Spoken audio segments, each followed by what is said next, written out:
Hello student, all welcome to my YouTube channel গণিত শিখি।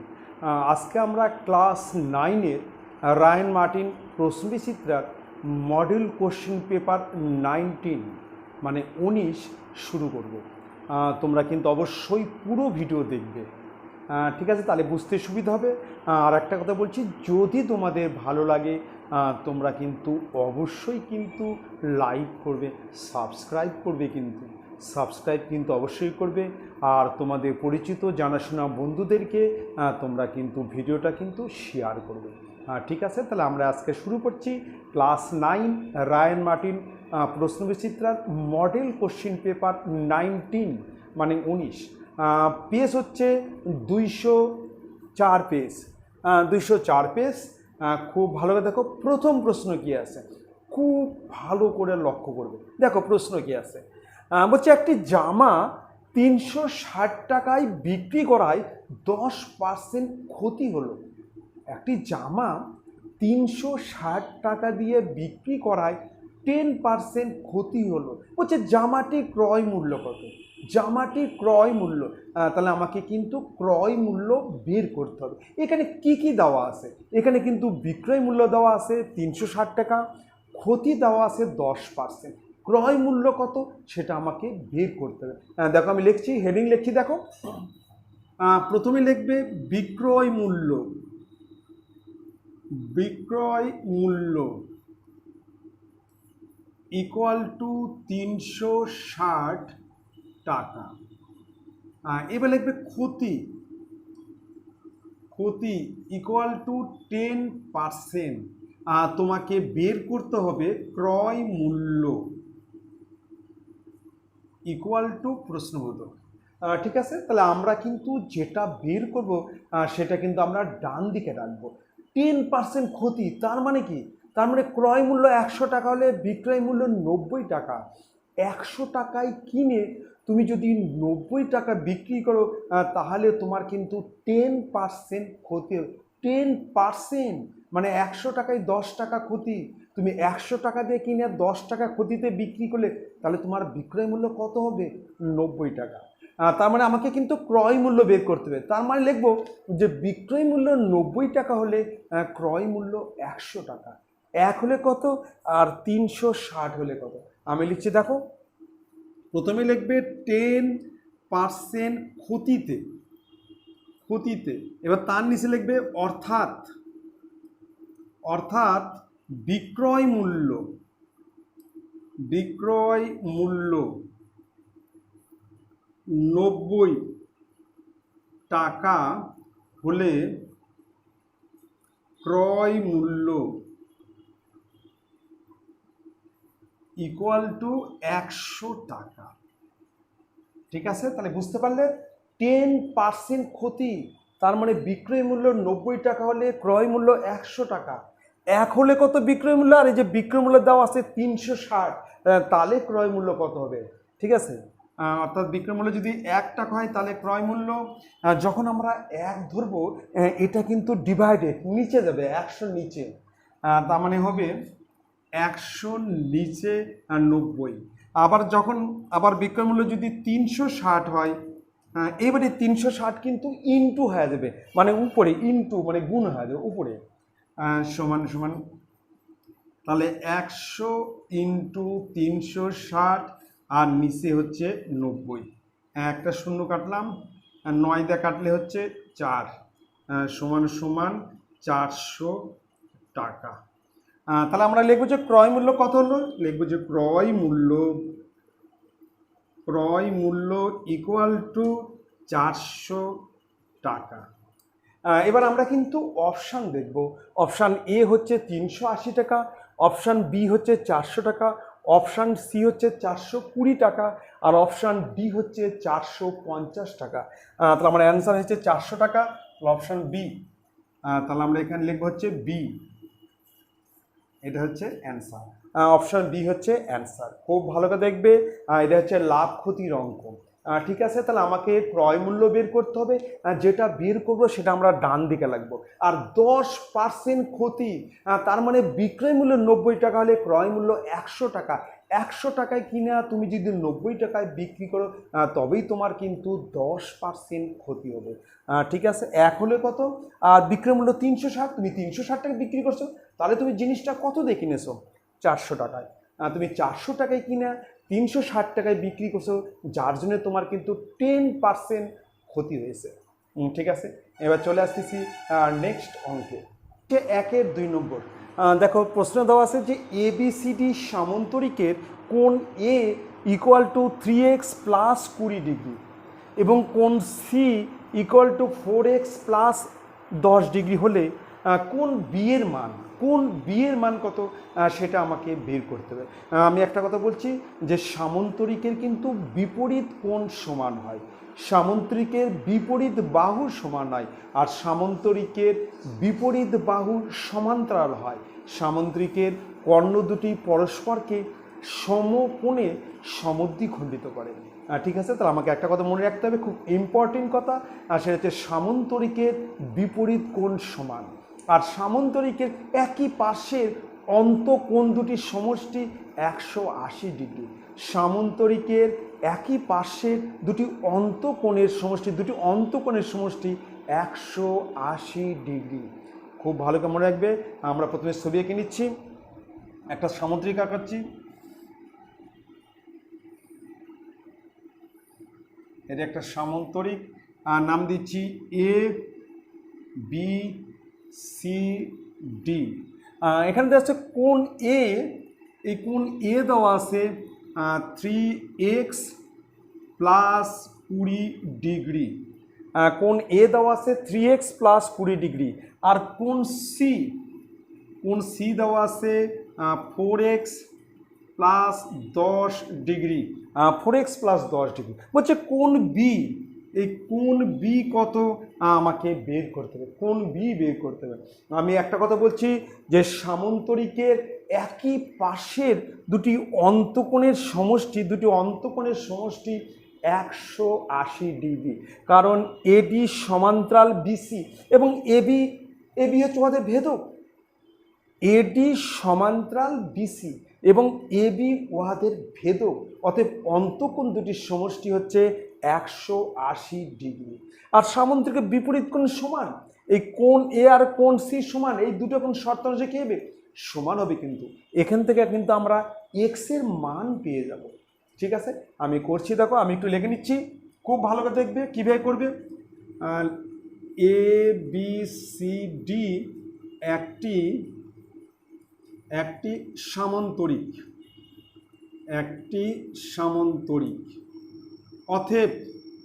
অতএব কোণ A = কোণ C, আবার কোণ B = কোণ D। আমরা জানি যে সামান্তরিকের বিপরীত কোণ সমান, সামান্তরিকের বিপরীত বাহু সমান, আর সামান্তরিকের একই পাশের দুটি অন্তঃকোণের সমষ্টি 180 ডিগ্রি। এই দুটো কোণের যোগফল হচ্ছে 180 ডিগ্রি। তাহলে আমি এই কোণটা যদি বের করতে পারি, 180 থেকে বাদ দিলে কিন্তু আমি এই কোণটা কিন্তু পেয়ে যাব, এই কোণটা কিন্তু হয়ে যাবে কিন্তু। ঠিক আছে, তাহলে প্রথমে আমরা লিখছি যে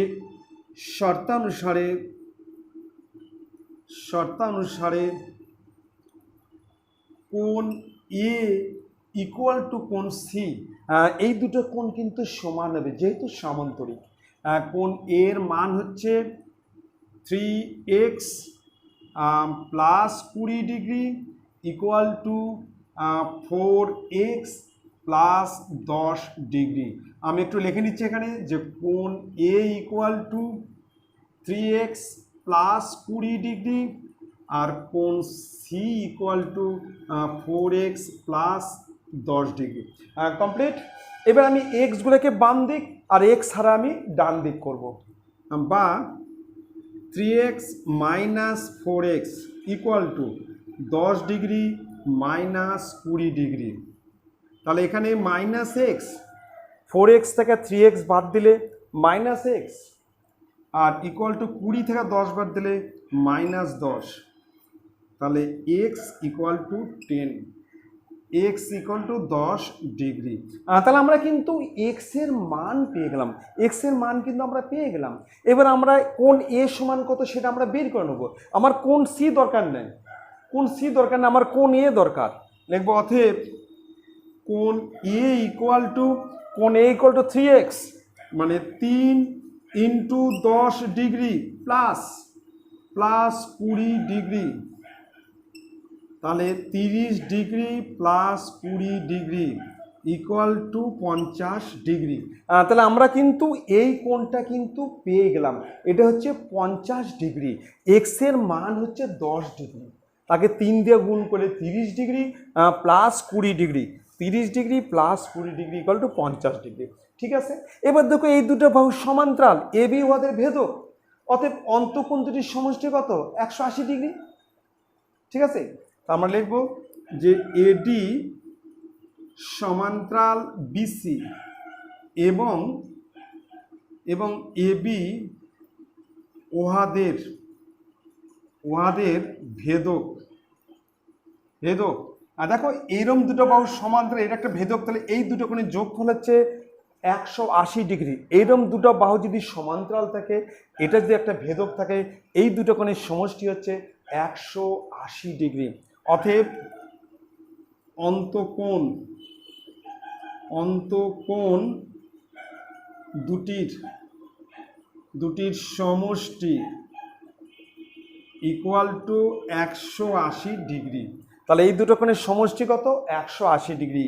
অতএব কোণ এ প্লাস কোণ বি ইকুয়াল টু 180 ডিগ্রি। তার মধ্যে কোণ এ এর মান হচ্ছে 50 ডিগ্রি। এ কত? 50 ডিগ্রি। কোণ এর মান হচ্ছে 50 ডিগ্রি প্লাস কোণ বি ইকুয়াল টু 180 ডিগ্রি। অতএব কোণ B equal to 180 degree minus 50 degree equal to 130 degree. তার মানে কোণ B equal to 130 degree. Complete. তাহলে খুব ভালো করে মনে রেখে দিবে যে দুটো বাহু যদি সমান্তরাল থাকে এবং ওদের যে একটা ভেদক থাকে, তাহলে অন্তঃকোণ দুটির সমষ্টি 180 ডিগ্রি। ঠিক আছে, এবার অপশন দেখবো। অপশান এ হচ্ছে 100 ডিগ্রি, অপশান বি হচ্ছে 120 ডিগ্রি, অপশান সি হচ্ছে 130 ডিগ্রি, আর অপশান ডি হচ্ছে 140 ডিগ্রি। তাহলে অপশান সি আমার অ্যান্সার হবে, অপশান সি, এটা হচ্ছে অ্যান্সার। খুব ভালো করে দেখো। ঠিক আছে, চলে আসতেছি নেক্সট অঙ্কে। হচ্ছে 1-3। দেখো এ কমা 0 ও 0, বি বিন্দু তিনটি যোগ করে যে ত্রিভুজ উৎপন্ন হয় সেটি হলো সমবাহু ত্রিভুজ, সমদ্বিবাহু ত্রিভুজ, সমকোণী ত্রিভুজ আর সমকোণী সমদ্বিবাহু ত্রিভুজ। ফার্স্ট কোশ্চেন, সমবাহু ত্রিভুজ। সমবাহু ত্রিভুজ কাকে বলে? যে ত্রিভুজের তিনটি বাহু সমান, অর্থাৎ তিনটি কোণ সমান, তাকে হচ্ছে সমবাহু ত্রিভুজ বলে। তারপর হচ্ছে সমদ্বিবাহু ত্রিভুজ, যে ত্রিভুজের দুটি বাহু সমান অর্থাৎ দুটি কোণ সমান, দুটি বাহু সমান তার মানে দুটি কোণ সমান, তাকেই বলা হচ্ছে সমদ্বিবাহু ত্রিভুজ। তারপর সমকোণী ত্রিভুজ, যে ত্রিভুজের একটি কোণ সমকোণে 90 ডিগ্রি, অর্থাৎ ত্রিভুজের একটি বাহুর উপর অঙ্কিত বর্গক্ষেত্র অপর দুই বাহুর উপর অঙ্কিত বর্গক্ষেত্রের সমষ্টির সমান হলে ত্রিভুজটি সমকোণী হবে। যে কোনো ত্রিভুজের একটি বাহুর উপর অঙ্কিত বর্গক্ষেত্র অপর বাহুর উপর অঙ্কিত বর্গক্ষেত্রের সমষ্টির সমান হলে ত্রিভুজটি সমকোণী হবে। আর বৃহত্তর বাহুর বিপরীত কোণ সমকোণ হবে। ঠিক আছে, আর বৃহত্তর বাহুটা হবে হচ্ছে অতিভুজ। আর সমকোণী সমদ্বিবাহু ত্রিভুজ মানে যে সমকোণী ত্রিভুজের দুটি বাহু সমান, যে সমকোণী ত্রিভুজের দুটি বাহু সমান, তাকে হচ্ছে সমকোণী সমদ্বিবাহু ত্রিভুজ বলে। ঠিক আছে, তাহলে আমরা দেখব এটা কোন ধরনের ত্রিভুজ হচ্ছে। আমি আমার ছবিটা এঁকে নিচ্ছি।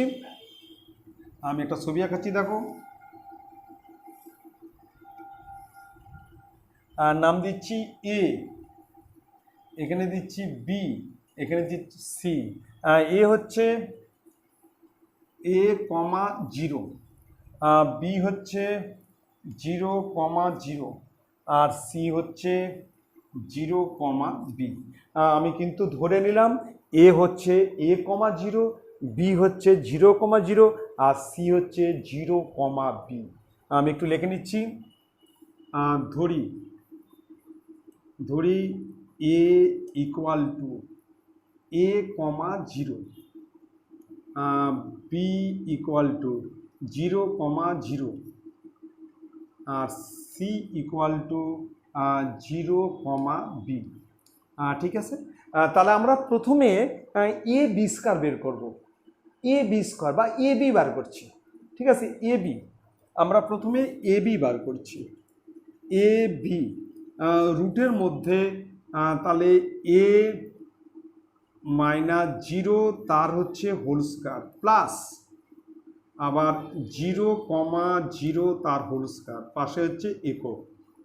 ফর্মুলা হচ্ছে রুটের মধ্যে x1 - x2 তার whole square plus y1 - y2 তার হোল স্কয়ার, পাশে হচ্ছে একক। এটা হচ্ছে দুটো বিন্দুর মধ্যে দূরত্ব বের করা।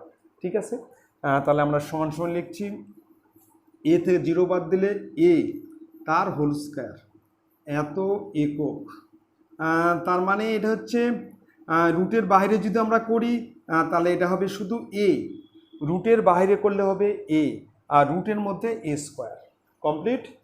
এবার চলে আসতেছি এ বি বিসি। এবার আমরা বার করছি বিসি। বিসি বের করব। রুটের মধ্যে 0 - 0 তার হচ্ছে হোল স্কয়ার প্লাস 0 - বি তার হোল স্কয়ার, পাশে হচ্ছে একক। x1 - x2 তার whole square plus y1 - y2 তার হোল স্কয়ার, পাশে একক। তাহলে এখানে হচ্ছে -বি তার হচ্ছে হোল স্কয়ার, পাশে একক। তাহলে এখানে রুটের মধ্যে স্কোয়ার করলে কিন্তু মাইনাসটা উঠে যাবে। -বি আর -বি গুণ করলে +b স্কোয়ার। এবার রুটের বাইরে করলে শুধু বি, রুটের বাইরে করলে বি। এবার আমরা বাইর করছি হচ্ছে এসি। এবার আমরা এসি বের করব।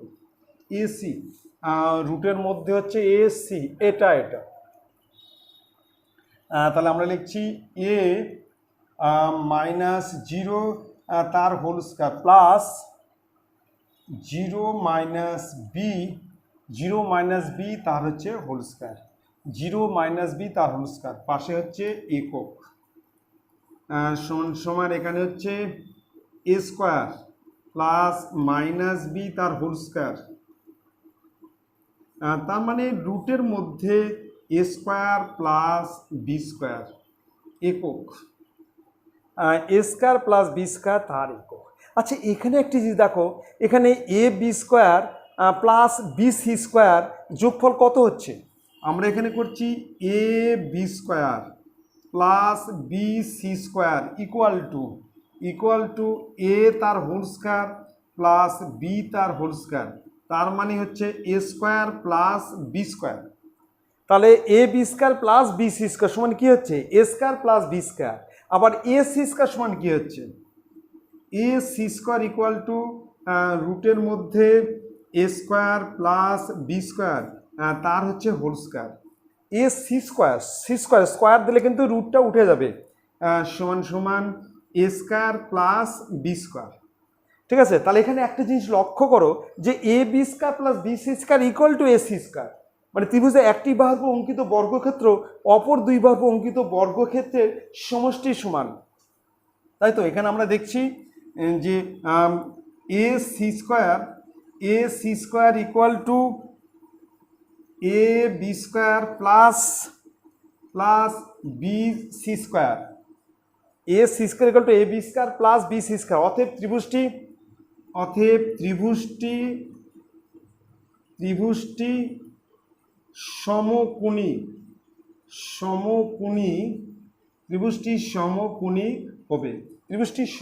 হবে, কিন্তু সমদ্বিবাহু হবে না, দুটো বাহু কোনো আলাদা। এখানে এ বি বাহু হচ্ছে এ আর বিসি বাহু বি, দুটো বাহু কিন্তু আলাদা, তাহলে কিন্তু সমদ্বিবাহু হবে না, কিন্তু সমবাহু ত্রিভুজ হবে। আমরা পিথাগোরাসের বিপরীত উপপাদ্য থেকে পাই যে ত্রিভুজের কোনো একটু বাহুর উপর অঙ্কিত বর্গক্ষেত্র অপর দুটা বাহুর উপর অঙ্কিত বর্গক্ষেত্রের সমষ্টি সমান হলে ত্রিভুজটি সমকোণী হবে। আমি আবার বলছি, পিথাগোরাসের বিপরীত উপপাদ্য থেকে পাই ত্রিভুজের কোনো একটি বাহুর উপর অঙ্কিত বর্গক্ষেত্র অপর দুই বাহুর উপর অঙ্কিত বর্গক্ষেত্রের সমষ্টির সমান হলে ত্রিভুজটি সমকোণী হবে এবং বিপরীত বৃহত্তম বাহুর বিপরীত কোণ সমকোণ হবে আর বৃহত্তম বাহু হবে অতিভুজ। তাহলে ত্রিভুজটি কী হবে? সমকোণী হবে। ত্রিভুজটি হচ্ছে সমকোণী হবে। তাহলে আমার অপশান হচ্ছে এ হচ্ছে সমবাহু, বি হচ্ছে সমদ্বিবাহু, সি হচ্ছে সমকোণী আর ডি হচ্ছে সমকোণী সমদ্বিবাহু। এখানে সমদ্বিবাহু হবে না, দুটো বাহু সমান নাই। একটা বাহু বি একক, এটা হচ্ছে বি একক, আর একটা বাহু হচ্ছে এ একক। অতএব দুটো বাহু আলাদা, তাহলে কিন্তু সমদ্বিবাহু হবে না, সমবাহু হবে, সমকোণী হবে, সমকোণী হবে, সমদ্বিবাহু হবে না।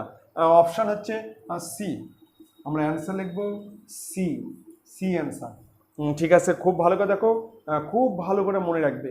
আমি চলে আসতেছি নেক্সট হচ্ছে 4 নম্বর। দেখো, একটি বর্গক্ষেত্রের কর্ণের দৈর্ঘ্য, বর্গক্ষেত্রের কর্ণের দৈর্ঘ্য 12√2 সেমি।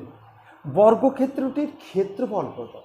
বর্গক্ষেত্র আমি একটু বলে দিচ্ছি, যে চতুর্ভুজের 4টি বাহু সমান, 4টি বাহু সমান এবং প্রতিটি কোণ সমকোণ মানে 90 ডিগ্রি এবং কর্ণ দুটি সমান, তাকেই আমরা কিন্তু বর্গক্ষেত্র বলি। আমি আবার বলছি, যে চতুর্ভুজে 4টি বাহু সমান এবং প্রতিটি কোণ হচ্ছে সমকোণ এবং কর্ণ দুটি সমান, তাকেই কিন্তু বর্গক্ষেত্র বলে। আবার কিন্তু যে চতুর্ভুজে 4টি বাহু সমান কিন্তু কোণগুলি সমকোণ নহে এবং কর্ণ দুটি অসমান, তাকে কিন্তু রম্বস বলে। তার মানে বর্গক্ষেত্রের 4টা বাহু সমান আর রম্বসেরও কিন্তু 4টা বাহু সমান। বর্গক্ষেত্রে প্রতিটি কোণ হচ্ছে 90 ডিগ্রি আর রম্বসের প্রতিটি কোণ 90 ডিগ্রি না, সমকোণ নয়। আর বর্গক্ষেত্রে কর্ণ দুটি সমান আর রম্বসের কর্ণ দুটি অসমান। খুব ভালো করে মনে রাখা দিবে পার্থক্য। এবার বর্গক্ষেত্রের কর্ণের দৈর্ঘ্য, বর্গক্ষেত্রের কর্ণের দৈর্ঘ্য হচ্ছে √2 ইন্টু বাহু, √2 ইন্টু বাহু। আর বর্গক্ষেত্রের ক্ষেত্রফল হচ্ছে বাহু স্কয়ার। আমরা যদি বাহু পেয়ে যাই তার স্কয়ার করলেই কিন্তু আমরা ক্ষেত্রফল পেয়ে যাব। ঠিক আছে, আমি একটু ছবি এঁকে দিচ্ছি, দেখো খুব ভালো করে দেখো। এটা একটা বর্গক্ষেত্র, এর 4টা বাহু সমান, নাম দিয়ে দিচ্ছি এ বি সি ডি, একটা বর্গক্ষেত্র। এর কর্ণ এসি, এই কর্ণটা দেওয়া আছে 12√2 সেমি, দেওয়া আছে 12√2 সেমি। আমি বাহুর দৈর্ঘ্য ধরে নিচ্ছি এ সেমি, আমি ধরে নিচ্ছি এটা হচ্ছে এ সেমি বাহুর দৈর্ঘ্য, তাহলে এটাও হবে এ সেমি, এ সেমি, এটাও হচ্ছে এ সেমি। আমি কিন্তু ধরে নিলাম যে বর্গক্ষেত্রের বাহুর দৈর্ঘ্য এ সেমি। ঠিক আছে, বর্গক্ষেত্রের বাহুর দৈর্ঘ্য কত? এ সেমি, কমপ্লিট। এবার কর্ণের দৈর্ঘ্য দেওয়া আছে 12√2 সেমি। এটা হচ্ছে বর্গক্ষেত্রের কর্ণ। তাহলে আমরা কিন্তু প্রথমে লিখছি ধরি বাহুর দৈর্ঘ্য ইকুয়াল টু ছোট হাতের এ সেমি। ঠিক আছে, অতএব কর্ণের দৈর্ঘ্য, এখানে কিন্তু অঙ্কের মধ্যে কর্ণের দৈর্ঘ্য দেওয়া আছে, আমিও কিন্তু কর্ণের দৈর্ঘ্য বের করব। অঙ্কে যা দেওয়া থাকবে আমি কিন্তু সেটাই বের করব, শর্তাংশ তবেই আমি সমান করব। এখানে কর্ণের দৈর্ঘ্য দেওয়া আছে, আমিও কিন্তু কর্ণের দৈর্ঘ্য বের করব। লিখব অতএব বর্গক্ষেত্রের কর্ণের দৈর্ঘ্য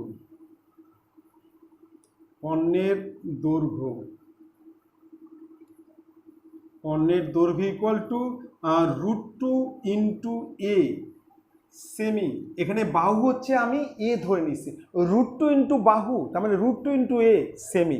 শর্তাংশে এটা ইকুয়াল টু 12√2। এখানে কর্ণের দৈর্ঘ্য দেওয়া আছে 12√2 সেমি, কর্ণের দৈর্ঘ্য দেওয়া আছে 12√2 সেমি। আমার হচ্ছে কর্ণের দৈর্ঘ্য হচ্ছে √2 ইন্টু এ সেমি। শর্তানুসারে এই দুটা সমান, লিখব শর্তানুসারে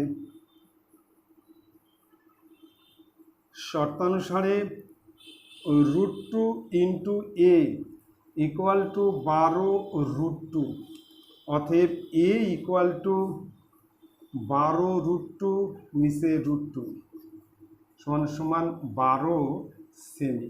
তাহলে আমরা কিন্তু বর্গক্ষেত্রের বাহুর দৈর্ঘ্য পেয়ে গেলাম, লিখব অতএব বাহুর দৈর্ঘ্য ইকুয়াল টু বাহুর দৈর্ঘ্য ইকুয়াল টু 12 সেমি। আমরা বের করব ক্ষেত্রফল কত, অতএব ক্ষেত্রফল ইকুয়াল টু বাহু তার হোল স্কয়ার বর্গ একক। বর্গক্ষেত্রের ক্ষেত্রফলের ফর্মুলা হচ্ছে বাহু তার হোল স্কয়ার পাশে বর্গ একক সমান সমান 12 তার হচ্ছে হোল স্কয়ার বর্গ সেমি সমান সমান 144 বর্গ সেমি। ঠিক আছে, তাহলে বর্গক্ষেত্রের ক্ষেত্রফল হচ্ছে 144 বর্গ সেমি। অপশান এ হচ্ছে 288 বর্গ সেমি, অপশান বি হচ্ছে 144 বর্গ সেমি, অপশান সি হচ্ছে 72 বর্গ সেমি, আর অপশান ডি হচ্ছে 18 বর্গ সেমি। মানে হচ্ছে অপশান বি। তাহলে আমরা এখানে অ্যান্সার লিখবো হচ্ছে বি, অপশান বি। ঠিক আছে, খুব ভালো করে দেখবে। তাহলে তোমরা কিন্তু দুটো ফর্মুলা অবশ্যই মনে রেখে দেবে। একটা হচ্ছে বর্গক্ষেত্রের কর্ণের দৈর্ঘ্য, সেটা হচ্ছে √2 ইন্টু বাহু, আর বর্গক্ষেত্রের ক্ষেত্রফল হচ্ছে বাহু স্কয়ার, আর বর্গক্ষেত্রের পরিসীমা হচ্ছে 4 ইন্টু বাহু, 4 ইন্টু বাহু, এটা হচ্ছে পরিসীমা। ঠিক আছে, চলে আসতেছি আমি নেক্সট অঙ্কে। নেক্সট হচ্ছে 2-1 নম্বর। দেখো এখানে বলা আছে যে বিক্রয় মূল্যের উপর 20% ক্ষতিতে, বিক্রয় মূল্যের উপর 20% ক্ষতিতে একটি দ্রব্য 480 টাকায় বিক্রি করা হলে, তাহলে 480 টাকা কিন্তু বিক্রয় মূল্য, 480 টাকা বিক্রয় মূল্য, 480 টাকায় বিক্রি করা হলে হচ্ছে দ্রব্যটির ক্রয় মূল্য কত। আমি একটা কথা বলছি, যখন বিক্রয় মূল্য দেওয়া থাকবে আমরা কিন্তু বিক্রয় মূল্য ধরে নেবো 100 টাকা, ঠিক আছে। আর বিক্রয় মূল্যের উপর 20% ক্ষতি, তার মানে যদি বিক্রয় মূল্য 100 টাকা হয়, তুমি 100 টাকায় বিক্রি করে তোমার 20 টাকা ক্ষতি হয়েছে, তাহলে তুমি জিনিসটা কিনেছো কত দিয়ে? তাহলে 120 টাকায়। যখন বিক্রয় মূল্য 100 ধরবো, তখন ক্ষতি হলে কিন্তু যোগ হবে, আর লাভ হলে কিন্তু বিয়োগ হবে। আমি আবার বলছি, আমরা যখন বিক্রয় মূল্য 100 ধরবো, বিক্রয় মূল্য 100 ধরবো, সেক্ষেত্রে তখন ক্ষতি হলে কিন্তু যোগ, আর লাভ হলে কিন্তু বিয়োগ। আর যখন আমরা ক্রয় মূল্য 100 ধরবো, ক্রয় মূল্য 100, তখন লাভ হলে যোগ, ক্ষতি হলে বিয়োগ, দুটা কিন্তু বিপরীত। খুব ভালো করে মনে রাখবে। তাহলে আমরা এখানে বিক্রয় মূল্য ধরে নেবো 100 টাকা। তাহলে 20% ক্ষতিতে ক্রয় মূল্য, 20% ক্ষতিতে ক্রয় মূল্য 100 প্লাস 20, 120 টাকা। যেহেতু আমি বিক্রয় মূল্য 100 ধরছি, এবার ক্ষতি হলে কিন্তু যোগ হবে, এখানে ক্ষতি হলে কিন্তু যোগ হবে, ঠিক আছে। যেহেতু বিক্রয় মূল্য ধরছি 100, আর ক্রয় মূল্য ধরলে কিন্তু বিয়োগ করতাম, ক্ষতি হলে বিয়োগ করতাম। দেখ আমি লিখছি, ধরি বিক্রয় মূল্য ইকুয়াল টু 100 টাকা। এবার বিক্রয় মূল্য উপর 20% ক্ষতিতে ক্রয় মূল্য, লিখব বিক্রয় মূল্যের উপর 20% ক্ষতিতে ক্রয় মূল্য equal to 100 plus 20 equal to 120 টাকা। আমি আবার বলছি, যখন আমরা বিক্রয় মূল্য 100 ধরবো, তখন ক্ষতি হলে আমরা যোগ করব, ক্ষতি হলে আমরা যোগ করব, আর লাভ হলে আমরা বিয়োগ করব, ঠিক আছে। আর যদি আমরা ক্রয় মূল্য 100 ধরি, তাহলে ক্ষতি হলে বিয়োগ করব, লাভ হলে যোগ করব। এখানে সম্পূর্ণ বিপরীত। তাহলে এখানে কিন্তু আমরা যেহেতু বিক্রয় মূল্য ধরছি, ক্ষতির জন্য কিন্তু আমরা যোগ করলাম। এবার আমাকে ক্রয় মূল্য বের করতে, দ্রব্যটির ক্রয় মূল্য কত, আমাকে বের করতে দ্রব্যটির ক্রয় মূল্য, আমাকে কিন্তু দ্রব্যটির ক্রয় মূল্য বার করতে হবে। তার মানে আমরা কি লিখব, আমরা লিখব বিক্রয় মূল্য 100 টাকা হলে ক্রয় মূল্য হচ্ছে 120 টাকা। লিখব যে বিক্রয় মূল্য 100 টাকা হলে ক্রয় মূল্য ইকুয়াল টু 120 টাকা। এক হলে কত, আর 480, এই যে 480 কি বিক্রয় মূল্য, 480 হলে কত? তাহলে আমরা লিখব যে বিক্রয় মূল্য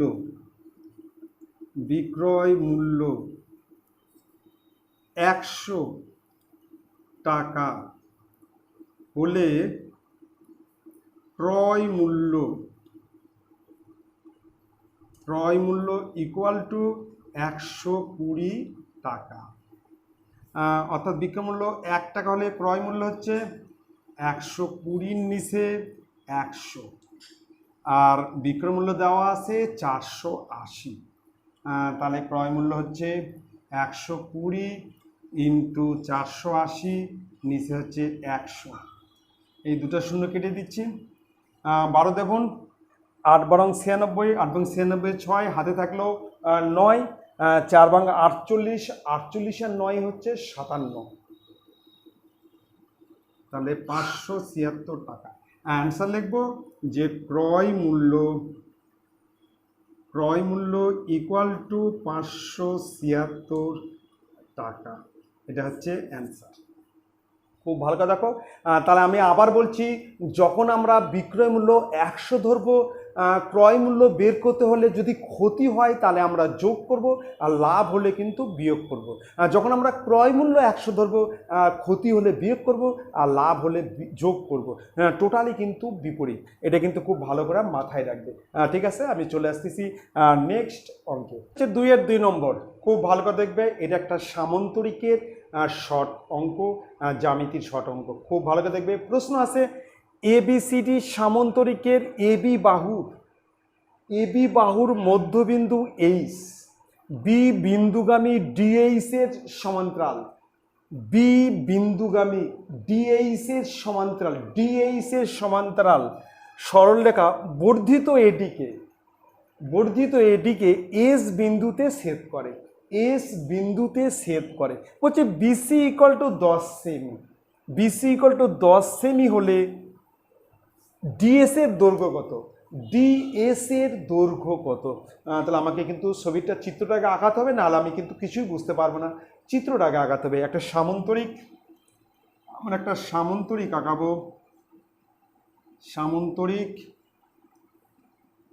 এটা একটা সামন্তরিক। বলছে এখানে এবি বাহুর মধ্যবিন্দু এইচ, এটা দিচ্ছি এ, এখানে হচ্ছে বি, সি, আর এখানে দিচ্ছি হচ্ছে ডি। বলছি এবি বাহুর মধ্যবিন্দু এইচ,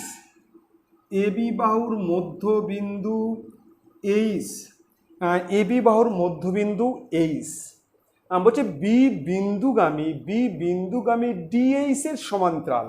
তাহলে এর সমান্তরাল সরলরেখাটা নিই। ডিএইচ এর সমান্তরাল, বি বিন্দু ডিএইচ এর সমান্তরাল, মাঝখান দিয়ে যাবে, মাঝখান দিয়ে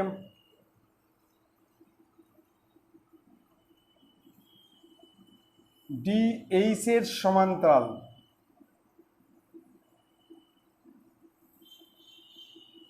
যারা বর্ধিত এডিকে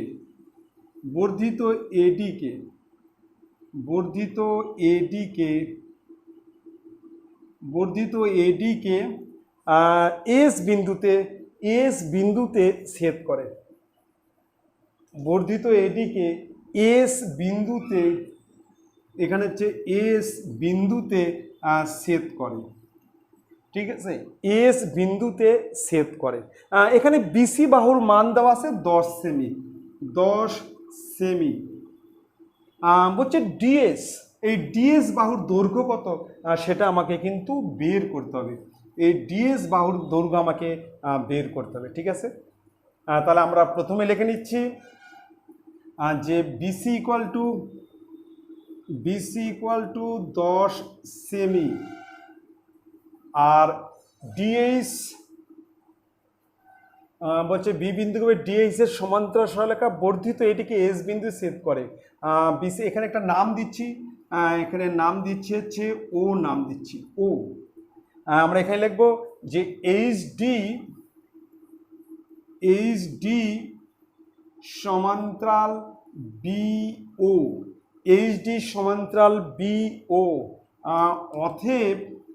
অতএব ডিও ইকুয়াল টু সিও। ঠিক আছে, এই বাহুর সমান্তরাল, অতএব এই বাহুর সঙ্গে এই বাহু কিন্তু সমান হবে, কিন্তু এই দুটো বাহু কিন্তু কী হবে, সমান হবে কিন্তু। যেহেতু এটা মধ্যবিন্দু, এটা এখানে মধ্যবিন্দু, যেহেতু সামন্তিকের বিপরীত বাহু সমান, এর মধ্যে এটা হলে এর মধ্যবিন্দু কিন্তু এটা হবে। তো আমরা লিখতে পারি যে DO equal to CO. Complete. আমি কিন্তু এখানে ধরে নিছি ও বিন্দু ধরে নিছি, ঠিক আছে। এবার একটা জিনিস লক্ষ্য করো, আমরা কিন্তু প্রথমেই এই দুটো ত্রিভুজের মধ্যে এই যে একটা ত্রিভুজ আছে, এই যে একটা ত্রিভুজ, আর একটা ত্রিভুজ, এই যে এই দুটো ত্রিভুজের মধ্যে আমরা কিন্তু তুলনা করব। এই দুটো ত্রিভুজের মধ্যে কিন্তু আমরা তুলনা করব। দেখো এই দুটো ত্রিভুজের মধ্যে কিন্তু দেখো এই কোণের সঙ্গে এই কোণ সমান, এটা হচ্ছে বিপ্রতীপ কোণ। আবার এই কোণের সঙ্গে এই কোণ সমান, এটা হচ্ছে একান্তর কোণ। আবার এই ওডির সঙ্গে সিও সমান, অতএব ত্রিভুজ দুটার সর্বসম। আমি কিন্তু এই দুটো ত্রিভুজের মধ্যে তুলনা করব, দুটো ত্রিভুজকে আমি কিন্তু সর্বসম করব। যদি ত্রিভুজ দুটো সর্বসম হয়, তাহলে কিন্তু এই দুটো বাহু কিন্তু সমান হবে, দুটো বাহু সমান, সর্বসম। ত্রিভুজ দুটো সব দিক দিয়ে সমান, তাহলে এই বাহুর সঙ্গে এই বাহু কী হবে, সমান হবে। এটা যদি 10 সেমি হয়, তাহলে এই বাহু হচ্ছে 10 সেমি। আমি দুটো ত্রিভুজের মধ্যে তুলনা করে দেখছি। তাহলে লিখবো ত্রিভুজ বিওসি ও ত্রিভুজ ডিওএস। ত্রিভুজ বিওসি এবং ত্রিভুজ ডিওএস এর মধ্যে দেখো এই দুটো ত্রিভুজের মধ্যে আমরা লিখছি কোণ ডিওএস ইকুয়াল টু কোণ বিওসি। এটা হচ্ছে বিপ্রতীপ কোণ। লিখবো কোণ ডিওএস ইকুয়াল টু কোণ বিওসি, বিপ্রতীপ কোণ। ঠিক আছে। এবার দেখো এই কোণের সঙ্গে কিন্তু এই কোণ সমান, কারণ এই বাহু আর এই বাহু সমান্তরাল, এটা একটা ভেদক। তার মানে এএস সমান্তরাল বিসি এবং বিএস উহাদের ভেদক। আমরা লিখব যে কোণ ডিএসও ইকুয়াল টু কোণ ডিএসও ইকুয়াল টু কোণ হচ্ছে সিবিও। পাশে লিখে দিচ্ছি যেহেতু এএস সমান্তরাল বিসি এবং বিএস উহাদের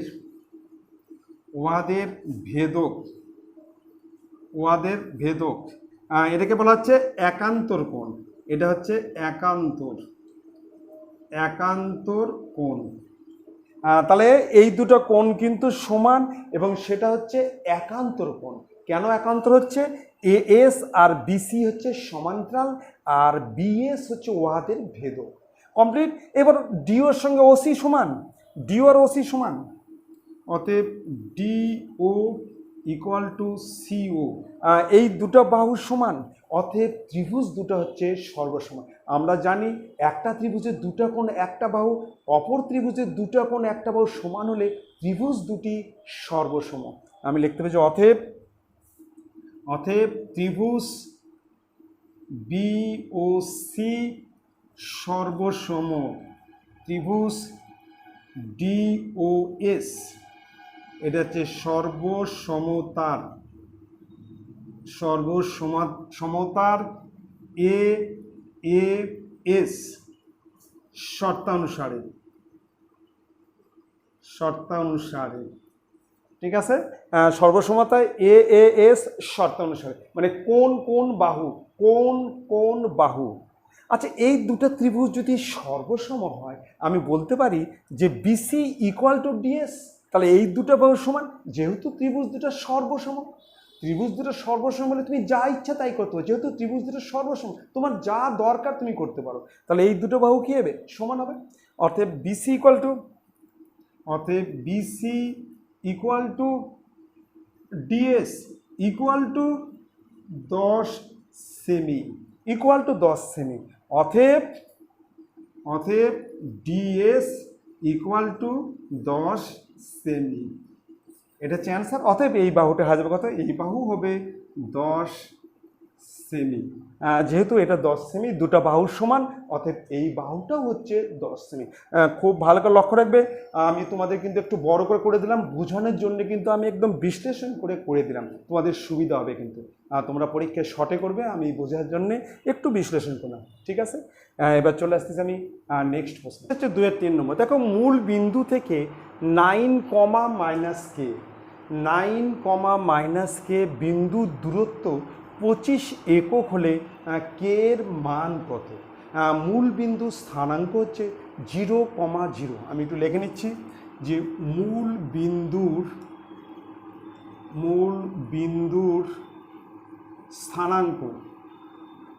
স্থানাঙ্ক ইকুয়াল টু 0,0। তাহলে মূল বিন্দু স্থানাঙ্ক হচ্ছে 0,0। তাহলে এখানে একটা বিন্দু দেওয়া আছে হচ্ছে 9, আর একটা বিন্দু দেওয়া আছে 0,0। হ্যাঁ, দুটো বিন্দুর মধ্যে আমি দূরত্ব বের করব। আমরা জানি যে দুটো বিন্দুর মধ্যে দূরত্বর ফর্মুলা হচ্ছে রুটের মধ্যে x1 মাইনাস x2 তার whole square plus y1 minus y2 তার হোল স্কয়ার। পাশে হচ্ছে একক। আমি করছি, দেখো, দুটি বিন্দুর দূরত্ব ইকুয়াল টু রুটের মধ্যে 9 মাইনাস 0 তার হোল স্কয়ার প্লাস মাইনাস কে মাইনাস 0 তার হোল স্কয়ার। পাশে হচ্ছে একক। তাহলে x1 মাইনাস x2 তার whole square plus y1 minus y2, এখানে y1 হচ্ছে মাইনাস কে, y2 হচ্ছে 0 তার হোল স্কয়ার। পাশে একক, তাহলে এখানে 9 তার হোল স্কয়ার প্লাস মাইনাস কে তার হোল স্কয়ার, পাশে একক, সমান সমান 81 প্লাস কে স্কোয়ার। যখন আমরা স্কোয়ার করব, মাইনাস থাকলে প্লাস হয়ে যাবে, মাইনাসে মাইনাসে প্লাস, ঠিক আছে? এবার শর্ত অনুসারে এটা ইকুয়াল টু 25। তাহলে আমরা এখানে করছি শর্তানুসারে রুটের মধ্যে 81 প্লাস কে স্কোয়ার, রুটের মধ্যে 81 প্লাস কে স্কোয়ার এর হোল স্কোয়ার ইকুয়াল টু 25। তাহলে আমরা কিন্তু উভয় পক্ষে বর্গ করলাম, কারণ রুটকে তুলতে হলে উভয় পক্ষে বর্গ করতে হবে। বর্গ না করলে কিন্তু এই রুটটা উঠবে না, কিন্তু রুটকে কিন্তু আমাকে তুলে দিতে হবে, যার জন্য উভয় পক্ষে আমি স্কোয়ার করলাম। এবার স্কোয়ার করলে রুট উঠে যাবে, 81 প্লাস কে স্কোয়ার, আর এটা হবে 25 25 625, বা কে স্কোয়ার ইকুয়াল টু 625 মাইনাস 81। তাহলে কে স্কোয়ার ইকুয়াল টু 4, 88 কত হলে 12 হবে 4, 544। এবার আমরা 544কে একটু ভেঙে নেব। 2 দুগুণ 4, 7 দুগুণ 272, 2 দা করলে 1, 3 দুগুণ 6, 6 দুগুণ 12, 2 দা করলে 6 দুগুণ 12, 8, 2 দা করলে 32, 2 দা করলে হচ্ছে 16।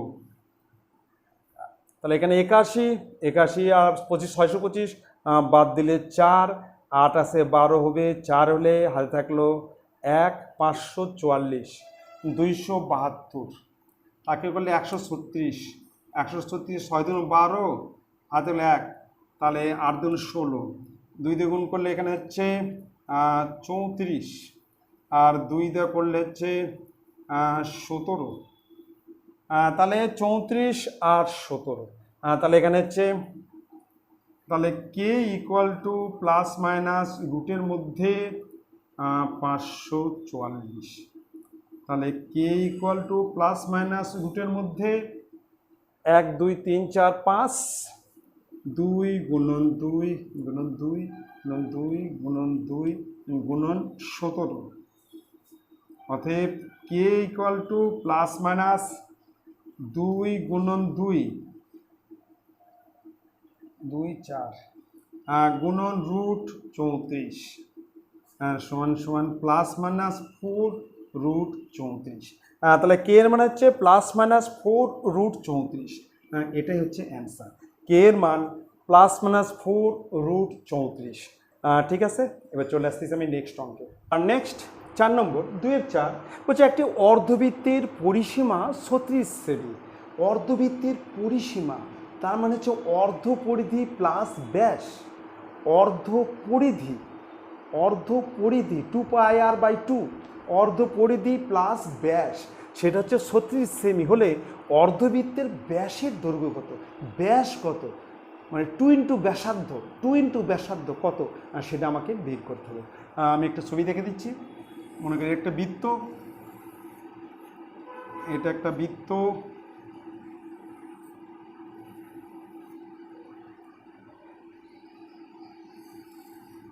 এর ব্যাস হচ্ছে এটা,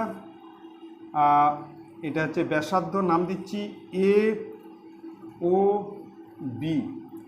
এটা হচ্ছে অর্ধবৃত্ত, এটা হচ্ছে আর সেমি, আর এটা হচ্ছে আর সেমি। তাহলে ব্যাস মানে হচ্ছে 2 ইন্টু ব্যাসার্ধ, আর প্লাস আর, সেটা হচ্ছে ব্যাস। এই যে অর্ধবৃত্ত, এটা হচ্ছে অর্ধবৃত্ত, এইটুক বৃত্তের অর্ধেক,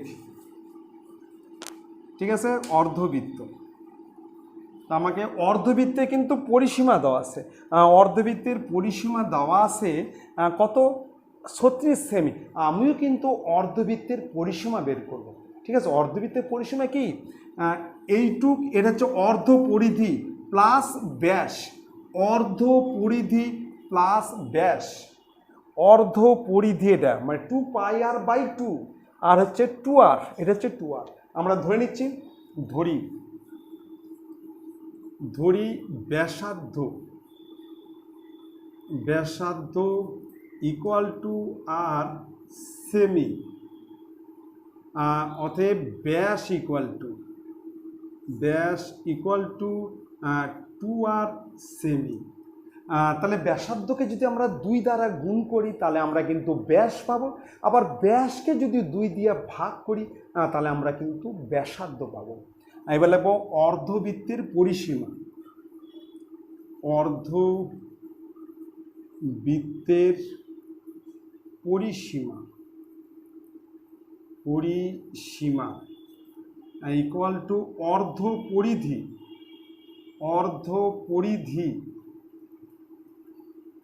পরিধি প্লাস ব্যাস, এত একক, অর্ধ পরিধি প্লাস ব্যাস। এটা হচ্ছে অর্ধ পরিধি আর এটা হচ্ছে ব্যাস, অর্ধ পরিধি প্লাস ব্যাস। অর্ধ পরিধি ফর্মুলা হচ্ছে 2πr/2, মানে পরিধির অর্ধেক, আর ব্যাস হচ্ছে 2r, এত সেমি, সমান সমান পায়ের মান হচ্ছে 22/7 ইন্টু আর প্লাস 2r, এত সেমি। এটা হচ্ছে অর্ধবৃত্তের পরিসীমা। এখানটা আর কমন নিচ্ছি, যদি আর কমন নেই 22/7 প্লাস 2, তাহলে এর মধ্যে আমরা কিন্তু আর কমন নিচ্ছি, আর কমন নিলে 22/7 প্লাস 2, পায়ের মান হচ্ছে 22/7, পায়ের মান 22/7, আর এর লসাগু হচ্ছে 7, তাহলে 22 প্লাস 14 সেমি সমান সমান আর ইন্টু 36/7 সেমি। তাহলে অর্ধবৃত্তের পরিসীমা হচ্ছে আর ইন্টু 36/7 সেমি, কিন্তু অঙ্কে দেওয়া আছে যে অর্ধবৃত্তের পরিসীমা 36 সেমি। অঙ্কে দেওয়া আছে অর্ধবৃত্তের পরিসীমা 36 সেমি, কিন্তু আমার হলো আর ইন্টু 36-এ 7 সেমি। শর্তানুসারে এই দুটো হচ্ছে সমান, শর্তানুসারে সমান। লিখব শর্তানুসারে আর ইন্টু 36-এ 7 ইকুয়াল টু 36, ঠিক আছে, বা আর ইকুয়াল টু 36 গুণন 7 আর নিচে হচ্ছে 36। এটা উপরে গেলে কিন্তু 7 উপরে যাবে, 36 নিচে, 7 উপরে 36 নিচে, তাহলে আর ইকুয়াল টু 7। তাহলে আমরা লিখবো যে ব্যাসার্ধ ইকুয়াল টু 7 সেমি, অতএব ব্যাস ইকুয়াল টু 2 ইন্টু 7 সমান সমান 14 সেমি। এটাই হচ্ছে অ্যান্সার, ব্যাস হচ্ছে 14 সেমি। ঠিক আছে, খুব ভালো করে দেখবে। এবার চলে আসতেছি নেক্সট অঙ্কে, 2-এর 5 নম্বর। দেখো প্রশ্ন আছে, একটি অবিচ্ছিন্ন পরিসংখ্যা বিভাজন তালিকায় একটি শ্রেণীর মধ্যবিন্দু 42। মধ্যবিন্দু মানেই হচ্ছে উচ্চসীমা প্লাস নিম্নসীমা বাই 2, উচ্চসীমা প্লাস নিম্নসীমা বাই 2, সেটা হচ্ছে মধ্যবিন্দু। সেটা 42 এবং শ্রেণী দৈর্ঘ্য হচ্ছে উচ্চসীমা মাইনাস নিম্নসীমা। শ্রেণী দৈর্ঘ্য মানে উচ্চসীমা নিম্নসীমার মধ্যে পার্থক্য, সেটা হচ্ছে 10 হলে হচ্ছে উচ্চ নিম্নসীমা কত, উচ্চ আর নিম্নসীমা কত, সেটা আমাকে কিন্তু বের করতে। আমরা ধরে নিচ্ছি, ধরি উচ্চ সীমা ইকুয়াল টু এ, আর ধরি নিম্ন সীমা ইকুয়াল টু বি। এখানে কিন্তু এ গ্রেটার দেন বি, মানে উচ্চ সীমা কিন্তু নিম্ন সীমার থেকে বড় হবে। কমপ্লিট। এবার আমাদের মধ্যবিন্দু, অতএব মধ্যবিন্দু equal to A plus B by 2। মধ্যবিন্দু হচ্ছে উচ্চসীমা প্লাস নিম্নসীমা বাই 2, সেটা দেওয়া আছে, মধ্যবিন্দু দেওয়া আছে 42। শর্তানুসারে এটা ইকুয়াল টু 42, শর্তানুসারে। তো আমরা লিখব শর্তানুসারে A plus B by 2 equal to 42। অতএব বজ্রের গুণন, তাহলে A plus B equal to 84। এটা হচ্ছে 1 নং সমীকরণ। ঠিক আছে। আর দেওয়া আছে শ্রেণী দৈর্ঘ্য 10 হলে, শ্রেণী দৈর্ঘ্য মানে উচ্চসীমা মাইনাস নিম্নসীমা, সেটা কত দেওয়া আছে 10। আমরা লিখব শ্রেণী দৈর্ঘ্য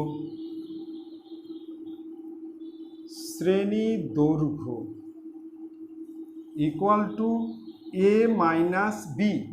এই শ্রেণী দৈর্ঘ্য দেওয়া আছে 10, শর্তানুসারে এটা ইকুয়াল টু 10। লিখব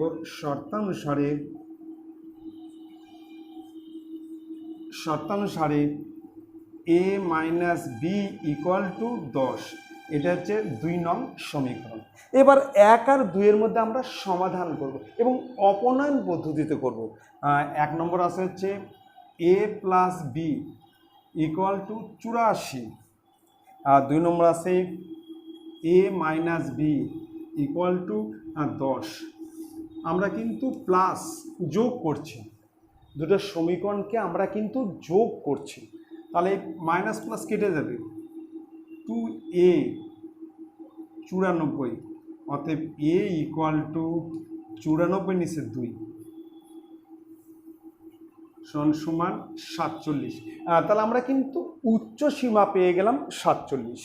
আবার দুটো সমীকরণ লিখছি, A plus B equal to 84 আর A minus B equal to 10।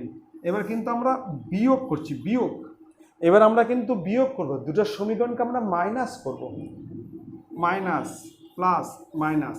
এবার এই দুটো কাটবে, 2b ইকুয়াল টু 74, অতএব বি ইকুয়াল টু 74 নিচে 2 কাটলে হচ্ছে 37, তাহলে আমরা পারলাম নিম্ন সীমা হচ্ছে 37।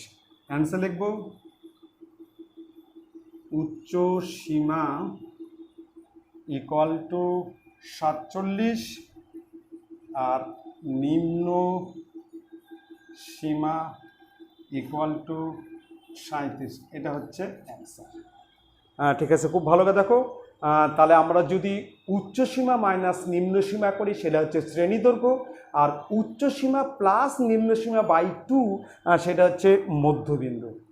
ঠিক আছে, এবার চলে আসতেছি নেক্সট অঙ্ক। দেখো 3 নম্বর বলছে আমার দিদি অরুণ মামার দোকান থেকে 255 টাকায় একটি ছাতা কিনলো। অরুণ মামা যদি ছাতার ধার্য মূল্যের উপর 15% ছাড় দেয়, ধার্য মূল্য মানে একটা দাম লেখা থাকে প্রিন্ট, সেটাকে ধার্য মূল্য বলে, তার উপর 15% ছাড় দিচ্ছে, তার মানে 100 টাকার দাম লেখা থাকলে সে নেবে 85 টাকা। 15% ছাড়, 15% মানে 100 টাকা 15 টাকা কম। যদি 100 টাকা দাম লেখা থাকে সে বিক্রি করবে 85 টাকায়, মানে দিদি কিনবে 85 টাকায়। বলছে তবে ছাতার ধার্য মূল্য কত, মানে 255 টাকা দিয়ে একটা ছাতা কিন্তু কিনলো দিদি। তাহলে 15% ছাড় মানে কি? ছাড় মানে হচ্ছে 85 টাকা, ক্রয় মূল্য 85 টাকা হলে ধার্য মূল্য হচ্ছে 100 টাকা। 15% ছাড়, ক্রয় মূল্য 85 টাকা হলে ধার্য মূল্য 100 টাকা, মানে 100 টাকা লেখা আছে, তুমি কিনছো 85 টাকায়, 15 টাকা ছাড়, 15%, 100 টাকায় 15 টাকা। ঠিক আছে, লিখবো 15% ছাড়, 15% ছাড় অর্থাৎ ক্রয় মূল্য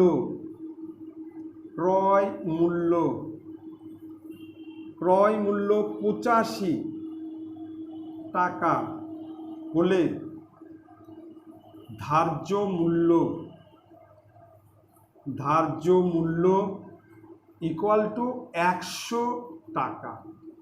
ঠিক আছে, 15% ছাড়, তুমি কিনছো 85 টাকা দেয়, কিন্তু লেখা আছে 100 টাকা, লেখা আছে প্রিন্ট, ধার্য আছে। ঠিক আছে, ক্রয় মূল্য 1 টাকা হলে ধার্য মূল্য কত? 100 নিচে 85 টাকা, আর 255 হলে ধার্য মূল্য 100 ইন্টু 255, আর নিচে হচ্ছে 85। এইবার যদি 5 দিয়ে কাটি, 5 সুতরাং 85, 5 17 85, 5 দিয়ে কাটলে 20, আর 17 দিয়ে কাটলে 17কে 17, 5 সুতরাং 85, তার মানে হচ্ছে 300 টাকা। তাহলে ধার্য মূল্য, ছাতার ধার্য মূল্য কত? 300 টাকা। আমরা লিখবো ছাতার ধার্য মূল্য ইকুয়াল টু 300 টাকা, এটাই হচ্ছে অ্যান্সার। ঠিক আছে, খুব ভালো করে দেখো, এখানে 15% ছাড় মানে তুমি 85 টাকায় কিনলে, লেখা আছে 100 টাকা, ধার্য মূল্য হচ্ছে 100 টাকা। ক্রয় মূল্য 85 টাকা হলে ধার্য মূল্য 100 টাকা। 1 হলে কত? 255 হলে কত? ঠিক আছে, 4 নম্বর দেখো, সমাধান করো। আমরা কিন্তু অপনয়ন পদ্ধতিতে সমাধান করব, এক্স অথবা ওয়াই যে কোনো একটা আমরা মিলিয়ে কেটে দেবো কিন্তু। ঠিক আছে, দেখো আমরা কিন্তু প্রথমে 1 নং সমীকরণকে সিম্পল করব। আমি করছি, দেখো লিখব 1 নং সমীকরণ থেকে পাই, 1 নং সমীকরণ থেকে পাই, তাহলে x/2 plus y/3 equal to 8। দেখো এর লসাগু হচ্ছে 6, এর লসাগু 6, তাহলে 3 বাই গেলে 3x R 2y equal to 8, অতএব 3x plus 2y equal to 48, 6 এটা হচ্ছে 3 নং সমীকরণ।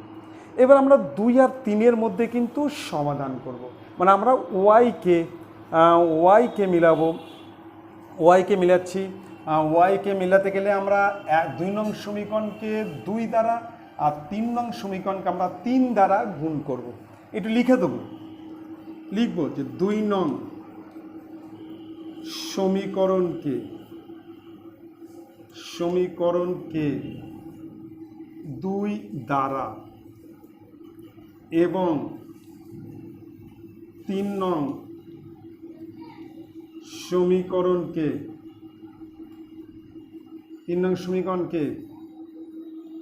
3 দ্বারা গুণ করে পাই। দেখো এটাকে যদি আমরা 2 দ্বারা গুণ করি তাহলে এখানে 5x/2 হবে, এটা হবে 5x/2, 2 দিয়ে গুণ করলে কেটে যাবে 2, -6y আর ইকুয়াল টু -6, আর এটাকে যদি আমরা 3 দিয়ে গুণ করি এটা হবে 9x প্লাস 6y, আর 3 আসতে 24, 4 হাতে থাকলো 2, 144। তাহলে আমরা কিন্তু যোগ করছি, এই দুটা কেটে গেল, তাহলে এখানে থাকলো হচ্ছে 5x/2 প্লাস 9x, আর 144 থেকে 6 বার, তাহলে 138, ঠিক আছে, বা লসাগু 2, তাহলে 5x plus 18x equal to 138, 2 বাজে 18x, 18 পাশে 23x ইকুয়াল টু 138 গুণন 2, অতএব x ইকুয়াল টু 138 গুণন 2 আর তার নিচে 23, তাহলে আমরা 3 6 18, 12 কে 13, 6 বাজাচ্ছে, তাহলে x ইকুয়াল টু 12। তাহলে আমরা কিন্তু x এর মান পেয়ে গেলাম 12। এবার x এর মানটা আমরা বসিয়ে দেই, আমরা বসাচ্ছি 3 নং সমীকরণে, এখানে লিখছি 3 নং সমীকরণে x এর মান বসিয়ে পাই। 3 নং সমীকরণে আমরা কিন্তু x এর মান বসিয়েছি। দেখো x এর মান কি আছে, এখানে সমীকরণটা কি আছে, 3x plus 2y equal to 48, 3 গুণন 12, x এর মান কিন্তু 12, x এর মান plus 2y equal to 48, 36 plus 2y equal to 48। এই 36কে আমরা উপর করে দেবো, উপর গেলে মাইনাস হবে, তাহলে 2y ইকুয়াল টু 48 মাইনাস 36 এখানে করছি, তাহলে 2y ইকুয়াল টু 12, অতএব y ইকুয়াল টু 12 নিচে 2, তাহলে y ইকুয়াল টু 6। তাহলে নির্ণয়ের সমাধান এখানে লিখছি অ্যান্সার, নির্ণয় সমাধান x equal to 12, y equal to 6, এটা হচ্ছে অ্যান্সার। তাহলে আমরা কিন্তু অপনয়ন পদ্ধতিতে সমাধান করলাম। আমরা 1 নং সমীকরণকে প্রথমে সিম্পল করে নিলাম, লসাগু করে সিম্পল করলাম, আর 2 নং সমীকরণ যা আছে তাই। আমরা কিন্তু ওয়াইকে মিলালাম, এই দুটো ওয়াই, এই 1 আর 3 এর মধ্যে এই ওয়াইকে আমরা মিলালাম, 2 নং সমীকরণকে 3 দ্বারা, আর 3 নং সমীকরণকে আমরা 3 দ্বারা গুণ করলাম, করে আমরা সমাধান করলাম। ঠিক আছে, এবার চলে আসতেছি নেক্সট অঙ্ক। হচ্ছে 8 নম্বর, বলছে 1200 বর্গ সেমি ক্ষেত্রফল বিশিষ্ট একটি আয়তাকার জমি, যার ক্ষেত্রফল হচ্ছে 1200 বর্গ সেমি। ক্ষেত্রফল মানে হচ্ছে দৈর্ঘ্য গুণন প্রস্থ, হচ্ছে 1200 বর্গ সেমি। এবার আমরা যদি ক্ষেত্রফলকে দৈর্ঘ্য দিয়ে ভাগ করি তাহলে কিন্তু প্রস্থ পাবো, আবার ক্ষেত্রফলকে প্রস্থ দিয়ে ভাগ করলে আমরা কিন্তু দৈর্ঘ্য পাবো। বলছে জমির দৈর্ঘ্য 40 সেমি হলে বলছে তার কর্ণের উপর অঙ্কিত বর্গক্ষেত্রের ক্ষেত্রফল কত। কর্ণের উপর একটা বর্গক্ষেত্র আঁকাবে, সেই বর্গক্ষেত্রের ক্ষেত্রফল কত। ঠিক এরকম একটা আয়তাকার জমি, এই একটা আয়তাকার জমি, বলছে কর্ণের উপর একটা বর্গক্ষেত্র, এই কর্ণের উপর একটা বর্গক্ষেত্র, এই বর্গক্ষেত্রের ক্ষেত্রফলটা আমাকে বের করতে হবে। এই বর্গক্ষেত্রের ক্ষেত্রফল আমার কত সেটা কিন্তু বের করতে হবে। এর দৈর্ঘ্য দেওয়া আছে, দৈর্ঘ্য হচ্ছে 40 সেমি, দৈর্ঘ্য 40 সেমি। আমরা প্রস্থ প্রথমে বের করব, ক্ষেত্রফলকে দৈর্ঘ্য দিয়ে ভাগ করলে কিন্তু আমরা প্রস্থ পাবো। ক্ষেত্রফলকে দৈর্ঘ্য দিয়ে ভাগ করলে প্রস্থ। এবার কর্ণের ফর্মুলা কি? কর্ণ হচ্ছে রুটের মধ্যে দৈর্ঘ্য স্কয়ার প্লাস প্রস্থ স্কয়ার। কর্ণের দৈর্ঘ্য হচ্ছে রুটের মধ্যে দৈর্ঘ্য স্কয়ার প্লাস প্রস্থ স্কয়ার। আমি লিখছি, দেখো, দেখবো আয়তক্ষেত্রের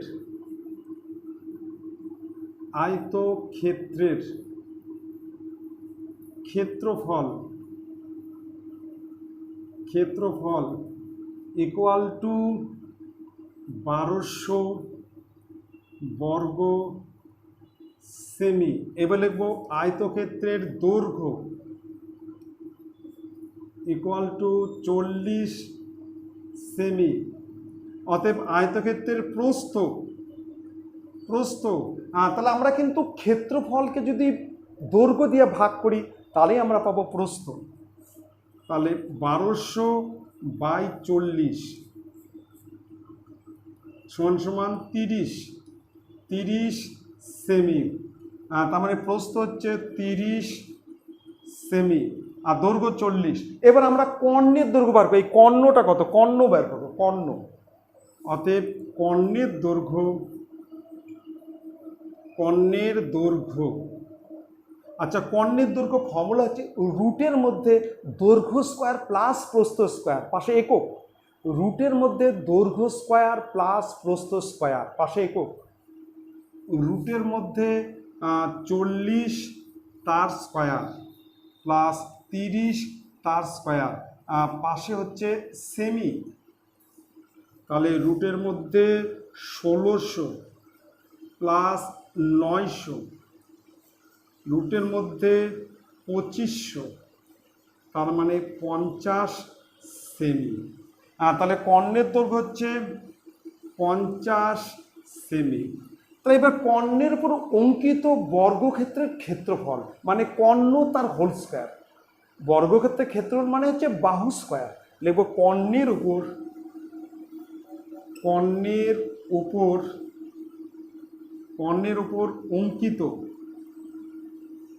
অঙ্কিত বর্গক্ষেত্রের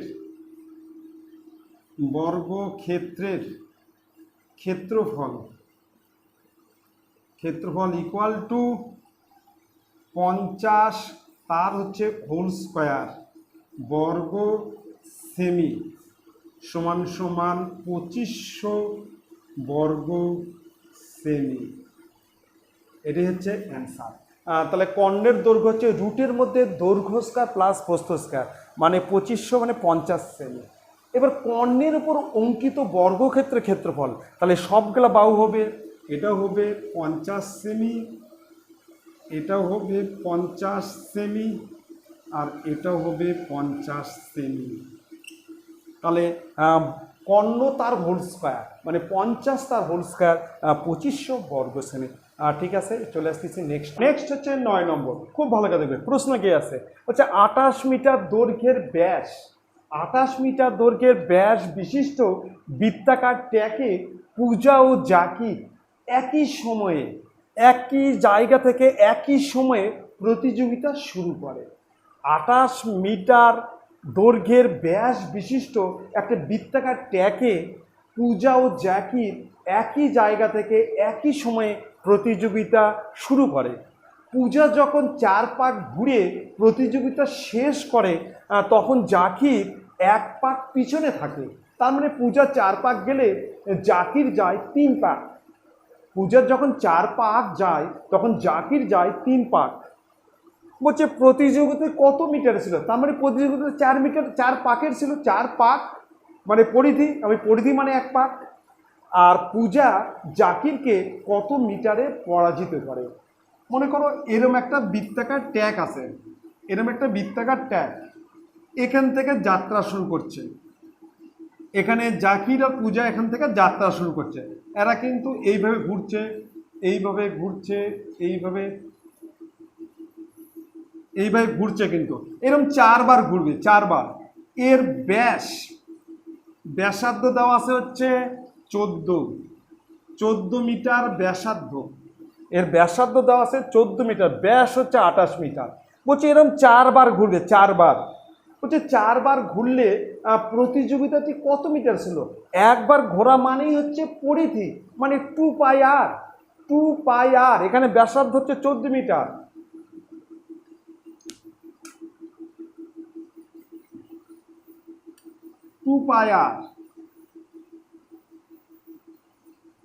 তাহলে ব্যাসার্ধ কত? ব্যাসার্ধ হচ্ছে 14 মিটার। ঠিক আছে, আমরা প্রথমে লিখব ব্যাসার্ধ ইকুয়াল টু 28-এর নিচে 2, তাহলে 14 মিটার। এবার আমরা কিন্তু পরিধি বের করবো, পরিধি। অতএব পরিধি ইকুয়াল টু 2πr, এত একক, সমান সমান 2 ইন্টু 22-7 ইন্টু 14, 2, তাহলে 88 মিটার। 88 মিটার, তাহলে একবার ঘোরা মানেই 88 মিটার। এক পাক ঘোরা মানেই 88 মিটার যাওয়া। 4 পাক ঘুরছে, তাহলে কত মিটার যাচ্ছে? লিখবো পূজা 4 পাক ঘুরলে যায়, পূজা 4 পাক ঘুরলে যায় ইকুয়াল টু 4 গুণন 88 মিটার। তাহলে 4 আসছে 32, 4 আসছে 32, 32, 33, 34, 35, 352 মিটার। পূজা যদি 4 পাক ঘোরে তাহলে 352 মিটার ঘোরা হলো। তার মানে প্রতিযোগিতাটা কিন্তু 4 পাকের ছিল, 4 পাক মানে 352 মিটারের। আচ্ছা, পরে আসতেছি। এবার জাকির 3 পাক ঘুরলে যায়, জাকির 3 পাক ঘুরলে যায় 88 ইন্টু 3, তাহলে 3 আসছে 24-এর 4, হাতে 2, 264 মিটার। ঠিক আছে, তাহলে পূজার যখন 4 পাক ঘোরে তখন জাকির কিন্তু 1 পাক পিছনে থাকে, তার মানে জাকির 3 পাক ঘোরে।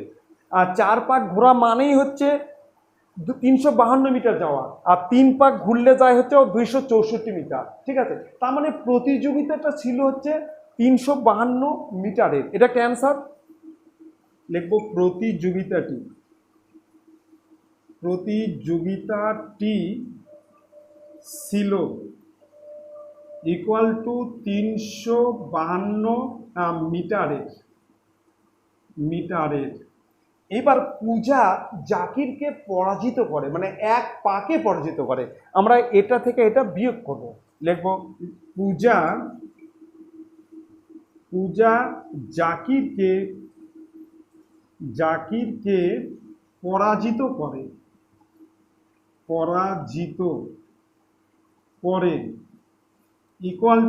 করে equal to 352 minus 264 equal to 4 আছে কত 12 হবে 8, আর তাহলে 1 7 আছে 15 হবে 8, 88 মিটার। তাহলে 88 মিটারে, তাহলে এই দুটোই হচ্ছে অ্যান্সার। তাহলে 1 নম্বর হচ্ছে প্রতিযোগিতাটি ছিল হচ্ছে 4 পাকের, তার মানে 352 মিটারে। 1 পাক যাওয়া মানে হচ্ছে পরিধি যেটা সেটাই হচ্ছে 1 পাক। পরিধির ফর্মুলা হচ্ছে 2πr, 2 ইন্টু 22-7 ইন্টু আর এর মান হচ্ছে 14 মিটার, সেটা হচ্ছে 88 মিটার। আর 4 পাক ঘুরলে যায় হচ্ছে 352 মিটার।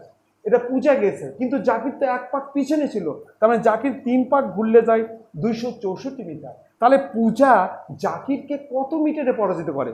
352 মাইনাস 264, মানে 88 মিটারে। তার মানে হচ্ছে 1 পাকে পরাজিত করে। আর প্রতিযোগিতাটি ছিল হচ্ছে 352 মিটারে। ঠিক আছে, খুব ভালো করে দেখবে। আর তোমাদের একটা কথা বলছি, যদি তোমাদের ভালো লাগে তোমরা কিন্তু লাইক করবে আর সাবস্ক্রাইব কিন্তু করবে। অবশ্যই সাবস্ক্রাইব করবে, তাহলে তোমাদের পরের ভিডিও পেতে কিন্তু সুবিধা হবে। আর একটা কথা বলছি, তোমাদের জানাশোনা পরিচিত বন্ধুদেরকে এবং পরিচিত যারা আছে তাদেরকে তোমরা কিন্তু এই ভিডিওগুলো কিন্তু অবশ্যই কিন্তু শেয়ার করো, তাহলে তাদেরও কিছু সুবিধা হবে।